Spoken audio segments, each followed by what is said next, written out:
Well, hello and welcome once again to the DCL podcast, where we're inviting you to sit back, relax, and we'll be on our way shortly.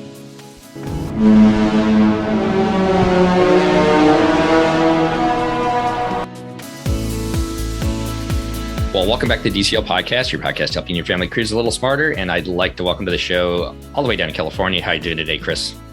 Pretty good. Can't complain. Well, we can always complain, right? But shouldn't complain. Shouldn't complain. How's that? Exactly. Well, welcome back to another DCL 101 mini. So we're trying to they're not totally as extensive as we've done in the past. And what we're kind of hoping to do is just put out some information from our experiences cruising recently, you on the Wonder, Chris, and our family on the Wonder, and we got to go on the Dream recently. So just kind of update some of the different experiences that you get to experience on the ship. And today we are going to talk about, we're doing 2 episodes back to back.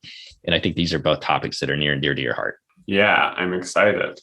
So today we're going to talk about the theater and the main shows. And I think we're going to see how this works. I'm going to try and do it this way. I'm going to line you up with some softball questions using a sports ball analogy there and let you swing away. So live theater, Broadway and Disney Cruise Line, one of their main tags is they provide Broadway style theater aboard all their ships, and it's generally available every night. And just to start off with, Chris, do you have to pay for these shows?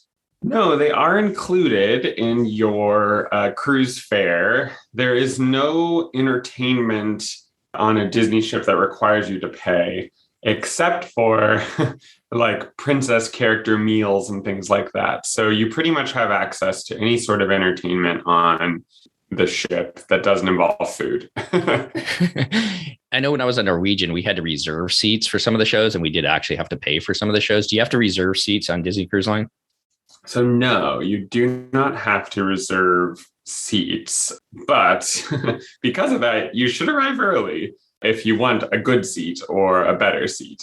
And one thing that we did notice, we talked about this yesterday in a podcast we recorded, my mom uses a walker. And so we sent her and my dad down early on the latest ship, on our latest sailing, and to thinking that they could get seats ahead of us and then just save 2 for us, then they would not allow them to do that, which I think is a good thing, at least right now on the Dream, and I'm assuming on the rest of the ships as well, that your whole party needs to be there before they're going to seat you. Yeah, it seems like that would be the case. We've heard that from several listeners. I think it makes sense why they do that, because right now they're not seating people a row in front or behind, and they're putting 3 seats between parties. So it's really hard to count how many seats are between parties if the parties are changing or expanding. I guess I'm going to ask one quick question here. We went to Disney Believe and we went to Disney's Beauty and the Beast on the last one, and we had no problem getting seats. We were in the second dining, so we were going to the earlier show. Did you experience the same thing on your sailing, Chris?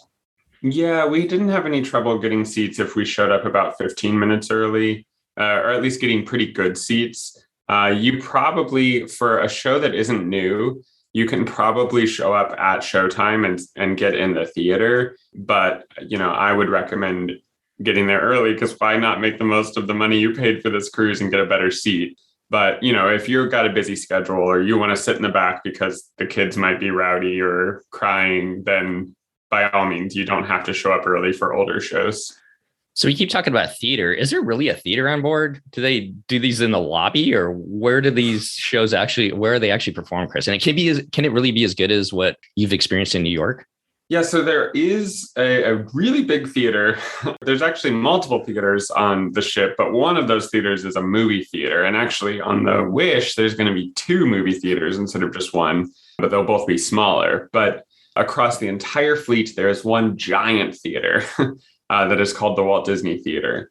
And that theater, it spans 2 decks. So, and fun fact, it actually spans like 3 decks, because below the stage are trap doors that the actors use. And so it takes up a really big portion of the ship.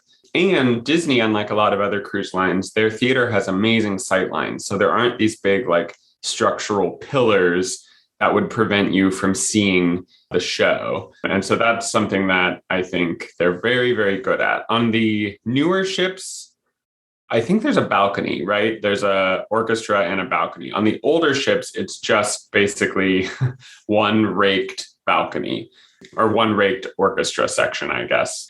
But yes, there's a giant theater on every ship. And then when it comes to talking about these shows compared to New York, I will be honest and say I think that that's a little bit of marketing jargon to be like New York or Broadway style. Because if you are a fan of Broadway and you've seen Broadway shows, the showmanship might be really similar between, the theater at sea and on Broadway. But I will say typically on Broadway, you will find probably next level acting, a little more emotional engagement, because, Broadway tickets are hundreds of dollars per show and there are thousands of people. But it is far and away the best theater setup I have experienced on the sea. So even if it's not quite to the level of Broadway, it is very, very good.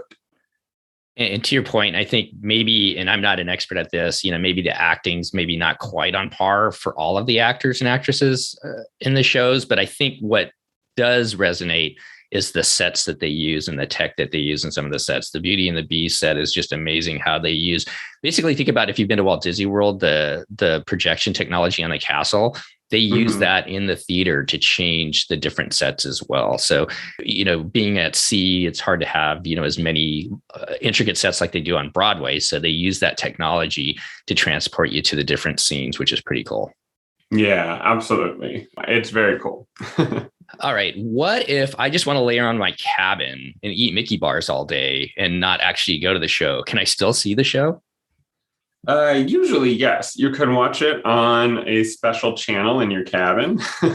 They sort of like have it playing live oftentimes, or they'll record the first showing and you can go back and watch it. I don't think it's on demand, so I think you have to just turn on the TV and hope that it's playing at that start time, or it might loop a couple times. But yes, you can watch it in your cabin, which is really nice for some parents who maybe have a baby or a child that's too young to be able to go to the show and sit through it. Definitely. I know Christy's done that in the past when Blake was younger. They watched it in their cabin as Blake slept, went to bed a little bit earlier. So, Chris, you and I, we do the second seating, and as far as dinner goes, so we're going to the shows early. What if we're hungry? Can we bring food into the theater and drinks? Yes and no. Depends on, during COVID, it is frowned upon to eat or drink in the theater.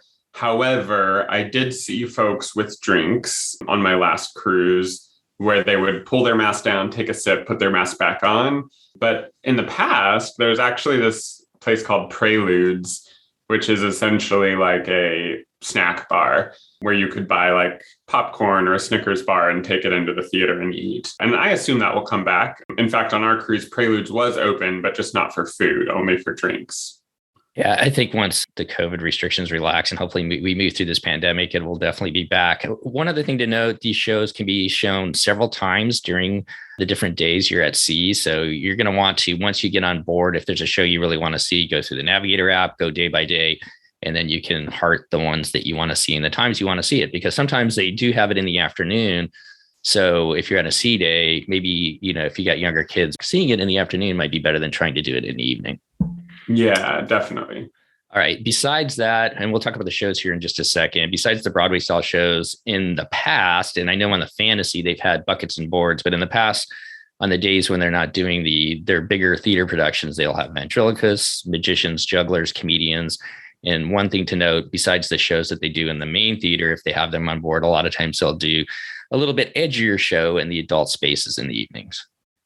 Yeah, there's definitely, I've obviously gone to those shows. I recommend, I think it's fun to see less family friendly entertainment.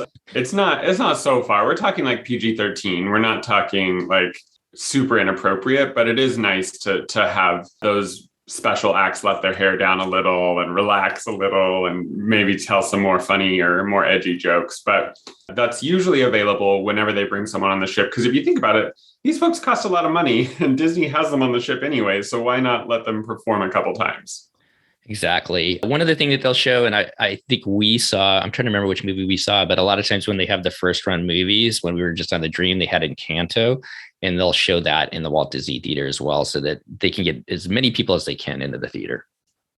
Yep, they call it Premiere at Sea with the ear of Mickey Mouse being the pun there. Yeah, they usually will premiere it at the same time that it would premiere on land, which, if you are familiar, is usually the night before, right? So most movies premiere on a Thursday night for a Friday opening. So on the cruise ship, it's similar. You could go late at night on a Thursday and see the first run of something. Okay, I'm going to put you on the spot, Chris. We're going to go into the different shows. We don't have to go into the ins and outs of every one of them, but I know that you've got some different thoughts on each one. So which shows are showing on each one of the ships? We'll start with the Magic. The Magic right now is performing Disney Dreams, an Enchanted Classic, and Tangled the Musical. Thoughts? Disney Dreams is okay. If you've never seen it, go see it by all means. I've said before, and I'll say it again, I'm not a big fan of watching adults play children. And of course, they do not have children in any of these casts. You're not going to have like a contract that allows a child under the age of 18 to be on a cruise ship for 6 months. So they have to hire adults to play these roles. And so I personally find it a little trying to watch like a very tiny 30-year-old woman play an 11-year-old kid. And so for me, that's not my favorite, but those shows have really awesome, like best of the best sort of playlists. So it'll be like Under the Sea. And then right after that, it'll be like Circle of Life. And then right after that, they'll throw in like a brand new thing. Sometimes they will pull out a scene and replace it with a movie that came out in the last couple of years, which is cool because it's like new and fresh and exciting. They actually announced a show that's going to be like this for The Wish. And that show is going to feature Moana, which like all of us have been waiting for Moana at sea. So I think there are lots and lots of cool opportunities in shows like that. But I'll be honest and say it's not my favorite style of show. My preference is like Tangled the Musical, where they tell a full story from start to finish. And that Tangled the Musical can be seen on The Magic, which also has Rapunzel's Royal Table. So the Magic is very tangled out in terms of lots of opportunities for you to see Tangled entertainment. And I think they do a really good job with Tangled, Beauty and the Beast, and Frozen. And these are kind of longer shows or movies, an hour and a half or so. And they break them down to, most of these shows last about an hour. Yeah. They do a good job telling the story in that time. And I think you and Dennis did a really good job of saying like Disney Dreams, and we'll talk about Disney Believe here in just a second. They're mainly vehicles too. There's a story that goes along with it, but the story is really not the important part. Well, I shouldn't say the story's not important, but it's really a vehicle to showcase the music, right? Mm-hmm. Yeah. Disney had Aladdin, and then they closed Aladdin and replaced it with Frozen on the Fantasy. For those major Aladdin fans, the controversial choice was made to bring Aladdin back to the Wish. So don't worry, if you loved Aladdin, you will get to see Aladdin again on a Disney ship. But the main shows that are story-based are Tangled, Frozen, Beauty and the Beast, and Aladdin. Okay, let's turn to The Wonder. The Wonder features Disney Dreams, which you talked about, and also Frozen. And I think you enjoyed Frozen. I do. I like Frozen. If you've ever seen Frozen at California Adventure, it's somewhat similar. California Adventure has maybe a few more bells and whistles, or had, I guess that show is in the past, but had a few more bells and whistles because it was on land and there was more they could do with the theater. But one of my favorite constructs in the Frozen musical on the ships is that they use puppets to play children and not necessarily adults pretending to be children. And I love that. I think that's a really creative way to get around that issue of adults pretending to be kids. And it's a really moving story. And the technology is pretty great. They have projection mapping, magic tricks, the whole 9 yards, and a pretty cool Elsa dress change. So I recommend. Definitely. We enjoyed our time seeing Frozen as well. Okay, so let's move to the Disney Dream. It features Disney's Believe and Beauty and the Beast. And this is the only... Oh, you've seen Beauty and the Beast, right? Or have you not? I've never seen Beauty and the Beast. That's right. Okay, well, let's talk about Disney's Believe first. And I just have a couple of thoughts about Beauty and the Beast. So Disney's Believe is, I want to say, the show that is centered around like a scientist father who's like developing a brand new flower. And the like magazine is going to come and take pictures of the flower, and the daughter feels neglected, and the dad has to learn how to not neglect. And then that's the loose story. And then the rest of it is just the genie taking this dad on like a journey, basically. And the journey includes all your favorite hits from all the different movies. There's probably like 10, maybe 12 different songs in it. And I recommend. I think it's weird because Disney, what is it? Disney Dreams has kind of a cool finale that incorporates the ship, which is kind of cool. Whereas Disney Dreams doesn't have that sort of finale moment. But I don't know which one I like better. I think they both have Lion King, right? They do. And that's like a big showstopper.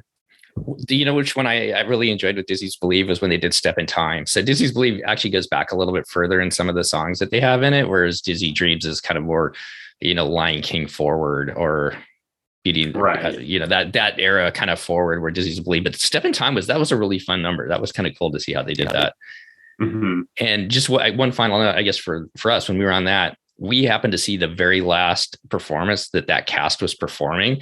And it was amazing. There was like all kinds of performers and that were in some of the other shows that were in the audience that were just screaming their heads off after each one of the numbers and at the end. And one of the usher that sat us told us about it afterwards. And there was like there was a lot of emotion in that theater that night. And she told us that they had actually spent 7 months together in Toronto because they weren't sure when the ships were going to start sailing to put this show together. And so they had been together almost, I think, 11 months. So they needed a break after that. But it just goes to show how much work goes into these shows, I guess.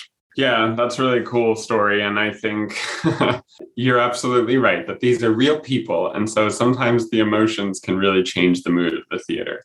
Talking about Belle, let's talk about Beauty and the Beast really quick. I thought it was amazing. Like I said, the technology does a really good job of transporting you from scene to scene using the mapping technology. There's more than just that. The sets are great. This is the only, and I was trying to find the award that they won, but allegedly this is the first award-winning show that a cruise line has received at sea for theater. Probably in whatever that category is. Yeah. I'm sure there's like Traveler magazine that awards best cruise entertainment or best shows, but I bet you it's like a general award that would go to land and sea. And this show won even on sea, which is really cool. It's also just because I mentioned earlier about having to get there early. If you find out that your ship has a brand new show, I would say this is not probably brand new anymore, right? This show's been on the ship for a while, but it's definitely more popular probably than Disney Dream or Disney's Believe rather. What I would say is for that show, you do want to get there early. You will have trouble getting a seat potentially, so you should feel it out. But for most shows, you don't have to, but this is Disney's newest show. So of course, people are pretty excited about it still. That's a good point. The bigger shows like Frozen, Beauty, and Tangled generally have a larger crowd. So definitely get there a little bit earlier for those two. So the fantasy, moving to that, they have Disney's Believe. And right now they're showing Frozen, a musical spectacular, and not retired yet, but not currently in production are the Golden Mickeys. Any thoughts about the Golden Mickeys?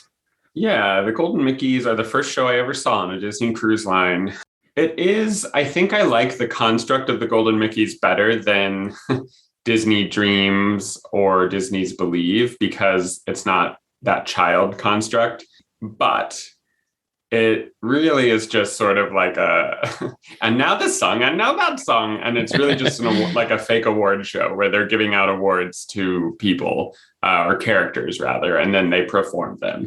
But it is kind of fun. They have a red carpet reporter and a live camera that feeds into the theater. So as your family is arriving to the theater, the person might stop you and interview you, which is kind of fun. It's like a little pre-show, so you could get there early. But like Steve said, it's not currently showing on any of the ships. And that probably is due to the fact that it's just older. So if they had a limited option of what to show, they wanted to show their newer stuff. And I assume it will probably come back at some point because people really do enjoy that show. Well, that kind of gives us an overview of the theater shows, the Broadway style shows that are available on the Disney cruise ships right now. Any final thoughts, any tips or tricks for people that we haven't talked about, Chris? Yeah, I would just say if you go to second dining, the shows that are earlier in the evening have less kids at them because the kids are usually at first dining. More kids are at first dining. So if you're looking for a show that maybe isn't full of kids singing along to Let It Go, you may want to pick that second dining option because your show will probably be a little less rowdy. But in general, the theater has such good acoustics and audio that you can't really hear anything but the actors and the music anyway. So I wouldn't put too much worry there, but I will say there are less kids at that first showing because most of them are at dinner. Good tips there. And also you can utilize the kids clubs too, if your kids are a little bit younger and don't want to sit through the shows. That way you and your significant other can go and experience the magic of the theater on board the Disney Cruise Line. So I guess as we get out of here, thanks for doing this one. I hope this is some good information for those of you sailing for the first time, or if it's been a while since you sailed. And we thank you for each and every one of you for coming back and taking a listen. And we'll see you next time on the DCL podcast. Goodbye, everybody. Bye, everyone. The DCL podcast is not affiliated with the Disney Cruise Line, Walt Disney Company, Adventures by Disney, or Run Disney. All of the opinions expressed on our shows are those of the hosts and the guests who appear on the show. If you have any questions about any of these products, please contact the Walt Disney Company.